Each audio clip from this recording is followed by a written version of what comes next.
अखिलेश यादव और असदुद्दीन ओवैसी के खिलाफ याचिका खारिज। वाराणसी, यूपी।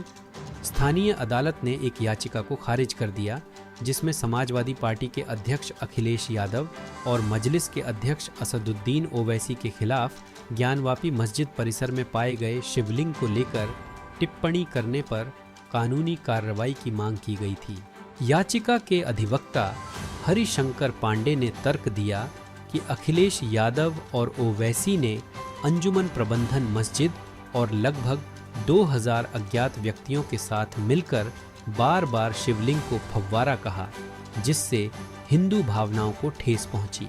भींसा मंडल के गांव पेंटपल्ली में कल रात गणेश विसर्जन जुलूस के दौरान उपद्रवियों ने गांव की मस्जिद इस्लामिया पर पथराव करते हुए उसे नुकसान पहुंचाने की कोशिश की, जिससे मस्जिद के सामने का कांच टूट गया। यह घटना कल रात लगभग 8 बजे हुई। इस घटना की जानकारी गांव के मुसलमानों को सुबह के समय हुई।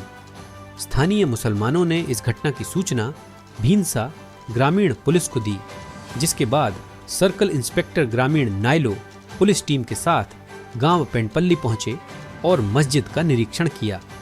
इस दौरान मस्जिद इस्लामिया समिति के जिम्मेदारों और अध्यक्ष शेख नजीरुद्दीन, सैयद अहमद, सैयद इमाम, सैयद जाकिर, सैयद अहमद हुसैन, सैयद इस्माइल, जाकिर अहमद, सैयद रफीक के अलावा मानवाधिकार के जिम्मेदारों में सैयद मखदूम अली शाह, मोहम्मद अब्दुल वसीफ, जलाल पाशा, मोहम्मद अजहरुद्दीन समेत अन्य ने ग्रामीण पुलिस थाने पहुंचकर सर्कल इंस्पेक्टर नायलो को एक लिखित शिकायत दी और सभी हालात से उन्हें अवगत करवाते हुए दोषियों के खिलाफ कड़ी कार्रवाई करने की मांग की।